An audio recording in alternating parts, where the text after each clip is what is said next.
To shadow broadcast. എൻ്റെ പേര് സിനിയ. നമ്മളിന്ന് PSCയിൽ വളരെ ഇമ്പോർട്ടൻ്റ് ആയിട്ടുള്ള PSC റിപ്പീറ്റഡ് ആയിട്ട് ചോദിക്കുന്ന കോൺസ്റ്റിറ്റ്യൂഷൻ, അതായത് ഇന്ത്യൻ ഭരണഘടന, അതുമായി ബന്ധപ്പെട്ട കുറച്ച് കാര്യങ്ങളാണ് ഡിസ്കസ് ചെയ്യാനായിട്ട് പോകുന്നത്. ഇന്ത്യൻ ഭരണഘടന, അതായത് നമുക്ക് ഇംഗ്ലീഷിൽ ഇതിനെ കോൺസ്റ്റിറ്റ്യൂഷൻ എന്ന് പറയാം.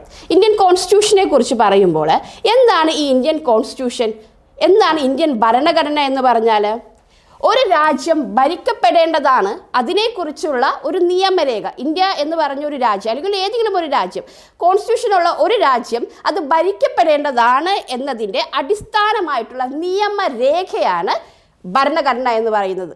ഇന്ത്യയിലെ ഭരണഘടന നമുക്കറിയാലോ, കുറച്ചൊക്കെ നമ്മൾ കേട്ടിട്ടുള്ളതാണ്. ഇന്ത്യൻ ഭരണഘടന വരുന്നത് 1947 ഇന്ത്യക്ക് സ്വാതന്ത്ര്യം കിട്ടുന്നുണ്ട്. സ്വാതന്ത്ര്യം കിട്ടിയതിന് ശേഷം ഇന്ത്യയുടെ അവസ്ഥ എന്ന് പറഞ്ഞാൽ ഒരു ജനിച്ച കുട്ടിയുടെ ഒരവസ്ഥ. ഒന്നുമില്ല, ഒന്നും അറിയില്ല, എന്ത് ചെയ്യണമെന്നറിയില്ല, എങ്ങനെ ഭരിക്കണമെന്നറിയില്ല, എങ്ങനെ ഭരിക്കപ്പെടണമെന്നറിയില്ല. അങ്ങനെയുള്ള ഒരു സിറ്റുവേഷൻ ക്രിയേറ്റ് ചെയ്ത സമയത്താണ് ഇന്ത്യൻ ഭരണഘടന എന്നൊരു ആശയം വരുന്നത്. ഇന്ത്യൻ ഭരണഘടന നിർമ്മിക്കാനായിട്ട് തീരുമാനിക്കുകയാണ്. ഇന്ത്യക്കൊരു ഭരണഘടന വേണം, അത് അനുസരിച്ച് മുന്നോട്ട് പോകണമെന്ന് തീരുമാനിക്കുകയാണ്. അതിന് വേണ്ടിയിട്ടാണ് ഭരണഘടന നിർമ്മിക്കാനായിട്ട് ഒരു ഭരണഘടനാ സമിതി രൂപീകരിക്കുന്നുണ്ട്.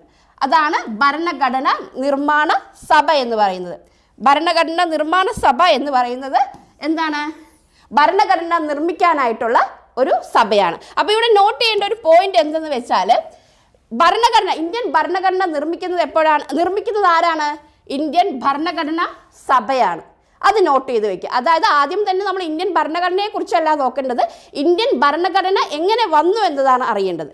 അപ്പോൾ ഭരണഘടന നിർമ്മാണ സഭയാണ് ഇന്ത്യൻ ഭരണഘടന നിർമ്മിച്ചത്. ഇന്ത്യക്ക് സ്വന്തമായിട്ടൊരു ഭരണഘടന വേണം എന്ന് പറഞ്ഞൊരാശയം, അങ്ങനെ ഒരു ആശയം പറയുന്നുണ്ട്. അതായത് ഇന്ത്യ സ്വാതന്ത്ര്യം കിട്ടിയതിന് ശേഷം ഇന്ത്യക്ക് ഒരു ഭരണഘടന അത്യാവശ്യമാണ്. എങ്ങനെ ഭരിക്കപ്പെടണം എന്നുള്ളത് തീരുമാനിക്കപ്പെടേണ്ടതാണ്. അതായത് കുറച്ച് നിയമങ്ങൾ നമുക്ക് അത്യാവശ്യമാണ്. അപ്പോൾ അങ്ങനെ ഒരു ഭരണഘടന വേണമെന്ന് ആദ്യമായിട്ട് പറഞ്ഞ വ്യക്തിയാണ് MN റോയ്. ആദ്യമായിട്ട് പറഞ്ഞ വ്യക്തിയാണ് MN റോയ്. അപ്പോൾ ഭരണഘടന എന്ന് പറഞ്ഞാൽ എന്താണ്? നമുക്ക് ഭരണഘടന എന്ന് പറയുമ്പോൾ എന്താണ് പറയേണ്ടത്? ഒരു രാജ്യം ഭരിക്കപ്പെടുന്നതിനെ കുറിച്ചുള്ള അടിസ്ഥാനമായിട്ടുള്ള ഒരു നിയമരേഖയാണ് ഭരണഘടന. ഈ ഭരണഘടന നിർമ്മിച്ചത് ആരാണ്? അത് ഭരണഘടന നിർമ്മാണ സഭയാണ്. ഭരണഘടന നിർമ്മാണ സഭ, അത് നോട്ട് ചെയ്യുക. ഇനി ഇന്ത്യക്ക് സ്വന്തമായിട്ടൊരു ഭരണഘടന വേണമെന്ന് പറഞ്ഞൊരു ആശയം ആദ്യമായിട്ട് പറഞ്ഞത് ആരാണ്? അത് MN റോയ് ആണ്. നോട്ട് ചെയ്യുക ഈ ഒരു പോയിന്റ്, MN റോയ്.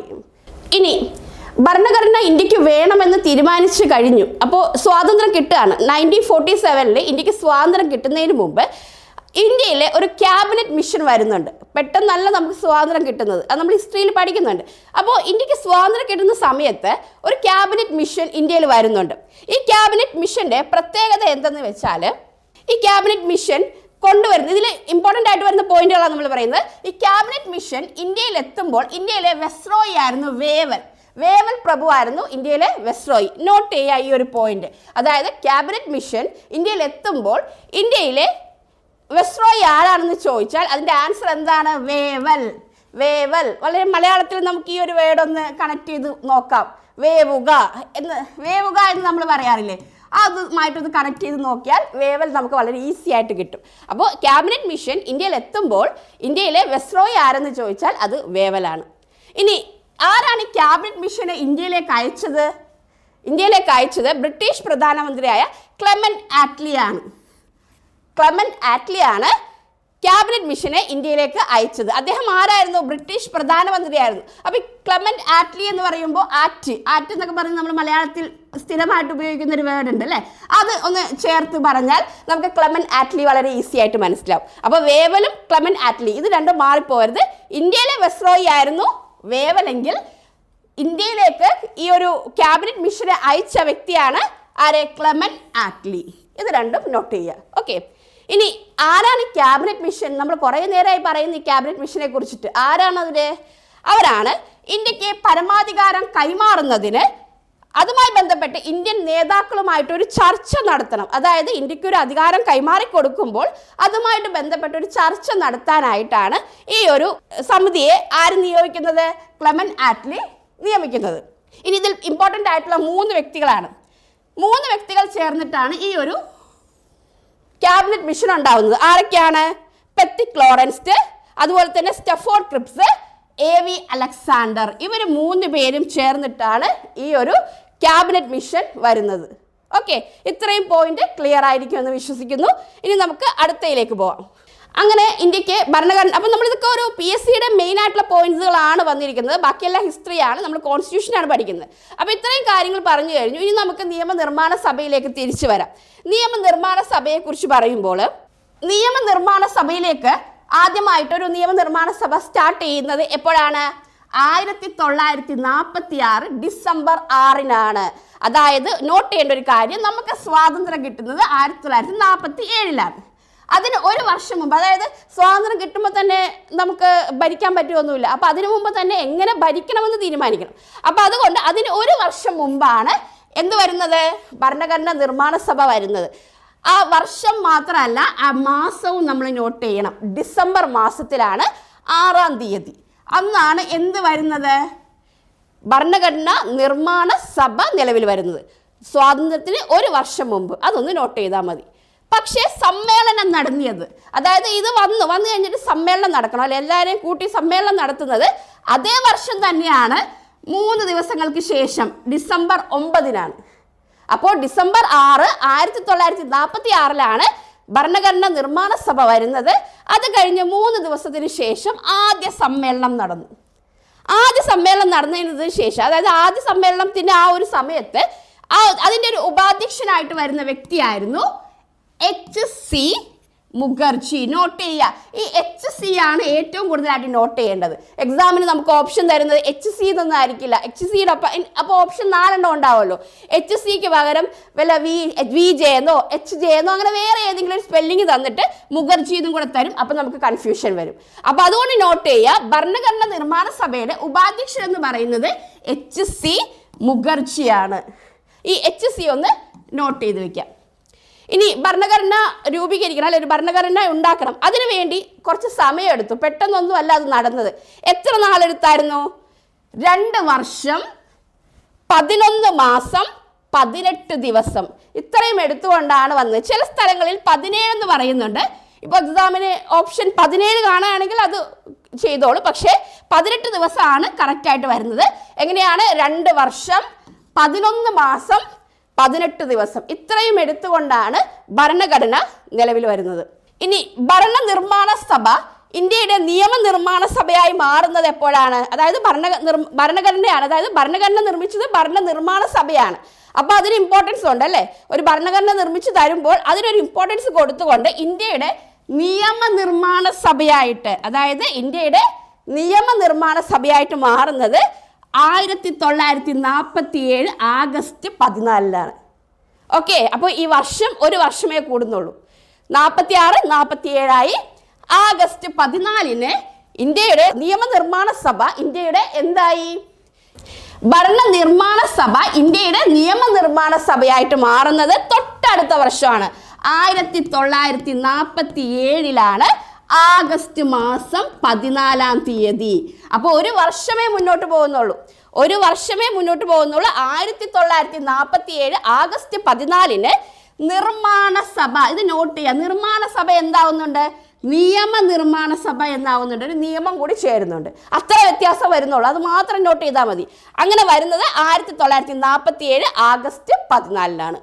ഇനി ഈ ഭരണനിർമ്മാണ സഭയ്ക്ക് കുറച്ച് പ്രത്യേകതകളുണ്ട്. നമ്മൾ എത്ര നാൾ കൊണ്ട് അത് ഉണ്ടാക്കി, അത് എങ്ങനെയാണ് നിയമനിർമ്മാണ സഭയായത്, അതൊക്കെ നമ്മൾ പറഞ്ഞു. പക്ഷേ നമ്മൾ പറയേണ്ട ഒരു ഇമ്പോർട്ടൻ്റ് ആയിട്ടുള്ള കുറച്ച് കാര്യങ്ങളൂടെ ഉണ്ട്. അതായത് എത്ര ആളുകൾ അതിലുണ്ടായിരുന്നു എന്ന് കൂടി നമ്മൾ അറിയണം. ഭരണനിർമ്മാണ സഭയിൽ മൊത്തം അംഗസംഖ്യ എന്ന് പറഞ്ഞാൽ 389 പേരായിരുന്നു. 389 അങ്ങനെ പഠിച്ചാൽ മതി. ഒരുമിച്ച് പഠിക്കുമ്പോഴാണ് നിങ്ങൾക്കൊരു ബുദ്ധിമുട്ട് തോന്നുന്നത്. അതിന് പകരം 389 അത്രയും അംഗങ്ങൾ ഉണ്ടായിരുന്നു അതിൽ.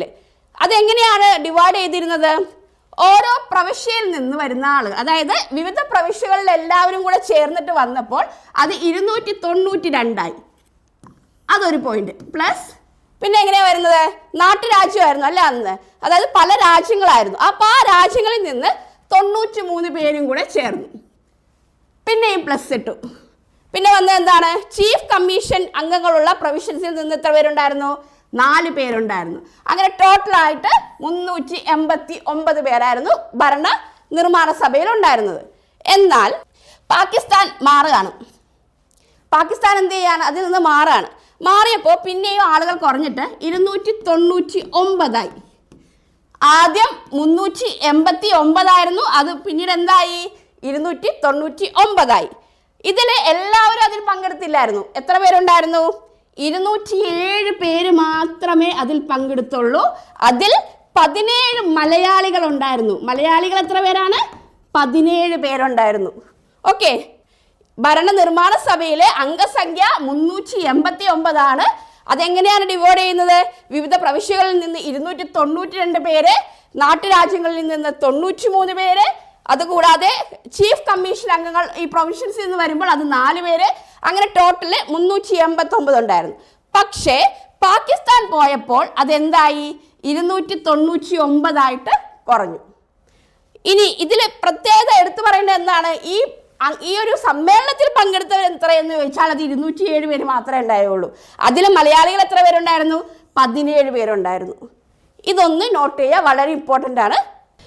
ഇനി ഇതിനകത്ത് മലയാളികൾ ഉണ്ടായിരുന്നു എന്ന് നമ്മൾ പറഞ്ഞു. അതിൽ മലയാളികളായിട്ടുള്ള വനിതകൾ ഉണ്ടായിരുന്നു. അത് നമുക്കൊരു ഇമ്പോർട്ടൻ്റ് ആയിട്ടുള്ള ഒരു കാര്യമാണ്. മലയാളി വനിതകൾ ആരൊക്കെയാണ് എന്നത്. ആരൊക്കെയായിരുന്നു?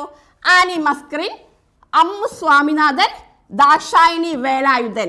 ഇവർ 3 പേരുമായിരുന്നു മലയാളി വനിതകൾ. നോട്ട് ചെയ്ത് വെക്കുക. ആനി മസ്കറിൻ, അമ്മു സ്വാമിനാഥൻ, ദാക്ഷായണി വേലായുധൻ. ഓക്കെ, ഇനി ഇതിൻ്റെ ആദ്യ സമ്മേളനം നടക്കുകയാണ്. അതായത് 1946 ഡിസംബർ 9 സമ്മേളനം നടക്കുന്ന കാര്യം പറയുന്നുണ്ട്. എവിടെ വെച്ചായിരുന്നു നടന്നത്? പാർലമെന്റിന്റെ സെൻട്രൽ ഹാളിൽ വെച്ചിട്ടായിരുന്നു ഇതിന്റെ സമ്മേളനം നടക്കുന്നത്. പാർലമെന്റിന്റെ സെൻട്രൽ ഹാളിൽ വെച്ചായിരുന്നു ഇത് നടക്കുന്നത്. ഇനി ഇതിനെ അഭിസംബോധന ചെയ്യുന്ന ആരായിരുന്നു? അതായത് ഈ ഒരു സമ്മേളനം വന്നു, അതിനെ അഭിസംബോധന ചെയ്യണമല്ലോ ഒരു വ്യക്തി. ആ വ്യക്തി ആരാണെന്ന് ചോദിച്ചാൽ അത് JB കൃപാലാനിയാണ്. ആരാണ്? JB കൃപാലാനി. അദ്ദേഹം വളരെ ഇമ്പോർട്ടൻ്റ് ആണ്, ചോദിക്കാറുണ്ട്. ഭരണനിർമ്മാണ സഭയിൽ ആദ്യമായി അഭിസംബോധന ചെയ്ത വ്യക്തി ആരാണെന്ന് ചോദിക്കാറുണ്ട്. നോട്ട് ചെയ്ത് വെക്കുക, ഇനീഷ്യൽ ഉൾപ്പെടെ നോട്ട് ചെയ്ത് വെക്കുക. ഓക്കെ, അങ്ങനെ നമ്മൾ തീരുമാനമൊക്കെ എടുത്തു, ഒരു ഭരണഘടനയുടെ കാര്യങ്ങളൊക്കെ ഒന്ന് രൂപീകരിച്ചു. പരമാധികാര സഭ എന്ന നിലയിൽ നോട്ട് ചെയ്യുക, പരമാധികാര സഭ എന്ന നിലയിൽ ഭരണഘടനാ നിർമ്മാണ സമിതിയുടെ ആദ്യ സമ്മേളനം നടക്കുന്നത്. നോട്ട് ചെയ്യുക, പരമാധികാര സഭ എന്ന പേരിൽ ഭരണഘടനാ നിർമ്മാണ സമിതിയുടെ ആദ്യ സമ്മേളനം വരുന്നത് 1947 ഓഗസ്റ്റ് മാസം 14 അത് നോട്ട് ചെയ്യുക, പരമാധികാര സഭ എന്ന നിലയിൽ. അങ്ങനെ നോട്ട് ചെയ്യണം. ആ ഒരു പോയിന്റ് നമ്മളോട് ചോദിച്ചാൽ നമ്മൾ ആദ്യത്തെ എഴുതി വെക്കരുത്. 1947 ഡിസംബർ 9 എഴുതി വെക്കരുത്. പരമാധികാര സഭ എന്ന നിലയിൽ ഭരണഘടനാ നിർമ്മാണ സമിതിയുടെ ആദ്യ സമ്മേളനം നടക്കുന്നത് 1947 ഓഗസ്റ്റ് മാസത്തിൽ 14 ഓക്കെ, ഇനി ഈ ഒരു ഭരണഘടനയെ കുറിച്ച് പറയുകയാണെങ്കിൽ വളരെ വളരെ ഒരു ഇമ്പോർട്ടൻ്റ് ആയിട്ടുള്ള ഒരു കാര്യം നമുക്ക് പറയാനുണ്ട്.